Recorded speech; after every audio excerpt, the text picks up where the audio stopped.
the great Egyptian sun god Amun-Ra.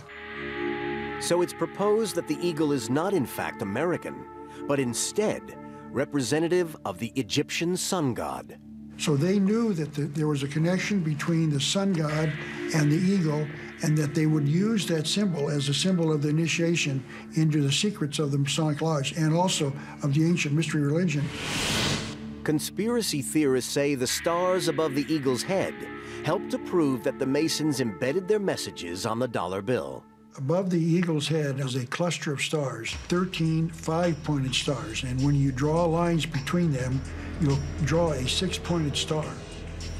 If the star is then lifted up and placed over the image of the pyramid, it points to specific letters in the Latin inscriptions surrounding it, which are believed to be an anagram.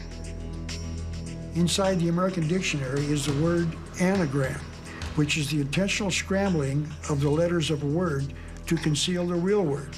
So if you re-scramble, you get Masons.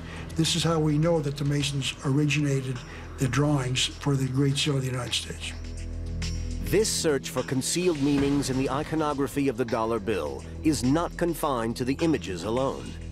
It is claimed that the number 13, the most feared and superstitious number of all, is hidden throughout the symbols on the $1 bill. The Masons in 1960 issued an article inside the New Age magazine in which they identify the number 13 and the numbers of different symbols connecting itself to 13 as being Masonic. They point out the repetition of the symbolic number 13. There are 13 leaves on the olive branch in the right claw, 13 arrows in the left claw, 13 stars above the eagle's head, and 13 bars and stripes on the shield. To all secret societies, the number 13 is enormously important symbolically. The number 13 symbolizes rebirth, regeneration, and when you're birthing something, when you're bringing something into formation, it's never easy. So the number 13 can symbolize not just rebirth and regeneration, but death. Death of the old and the birth of the new. So there's an intentional concealing of the number 13 as being a Masonic number on the back of our dollar bill. 13 is regarded as an unlucky number in many different cultures, but according to conspiracy theorists, it has much more sinister implications. The number 13 represents the number of Satan, the devil. And I think that's why the Masons revere the number 13. And that opens up a whole can of worms. They also believe there are other numbers embedded in the design of the Great Seal that have special significance to the Freemasons. On the eagle side of the Great Seal of the United States, if you count the feathers, you'll notice that there are 32 feathers on the bird's left wing and 33 on his right wing.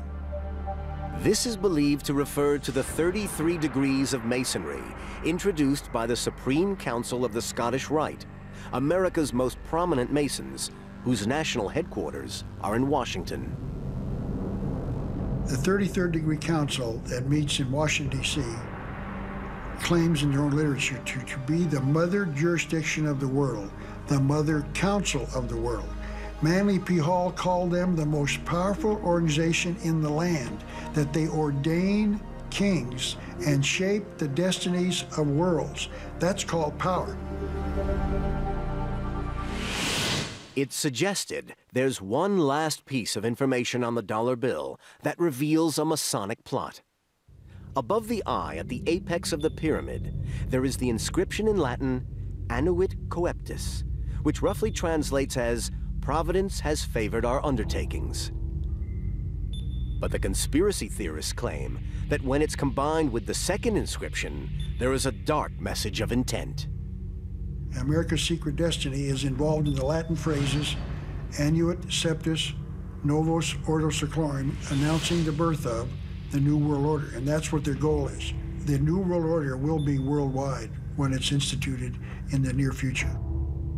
A new world order that abolishes the government and the church as we know it. This is in stark contrast to the message above the written number 1 on the dollar bill. "In God we trust." It's going to be a new civilization. We're not going to live the way we're living now. It is predicted that this new world order will be a global phenomenon, ignoring all national boundaries and ownership of property. All traditional religions will be replaced by a new belief system, one dictated by the Masons.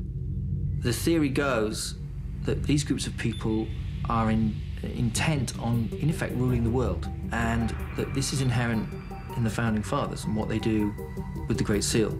And the symbols upon the Great Seal are intended to show us this, to show the way. It's an enlightenment, but only again for those who have eyes to see. The evidence for hidden and possibly sinister meanings in the symbolism of the dollar bill appears to be stacking up. How can historians, and especially Freemasons, possibly explain all this away?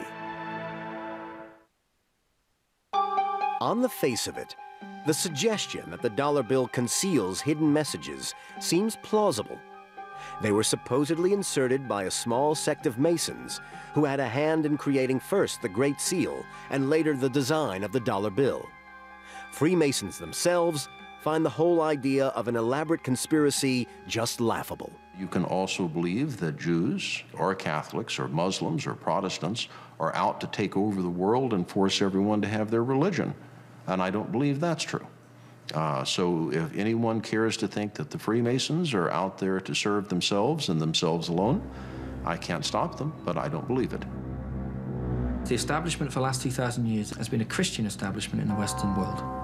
It's been an establishment where the church and state have been very closely interacting. And anything that comes against that norm, and claims an earlier heritage or more sacred ideals or symbols that mean deeper things than the whole of the Christian heritage, I think that's the problem. And it strikes fear into the hearts of the establishment. Perhaps the Freemasons have become a victim of their own secrecy. That mysteriousness has only served to fuel suspicion and the fear of the unknown. People don't like to have symbols that they don't understand, and also that they think might be concealing important information from them. That's why I think Freemasonry has many enemies. But what of that symbolism? Freemasons counter that much of the argument to support the Masonic influence just doesn't add up. For example, conspiracy theorists have claimed that nearly all of the men who signed the Declaration of Independence were Masons, but there is no evidence to confirm this. 56 men signed the Declaration of Independence. 9 of them can be verified to be Freemasons. And when I say they can be verified, we have actual records of them having attended a lodge, or we have a membership certificate. For the Constitution, there were 55 delegates to the Constitutional Convention in Pennsylvania. 39 of the delegates signed the Constitution of the United States. 11 of those 39 can be verified to be Freemasons.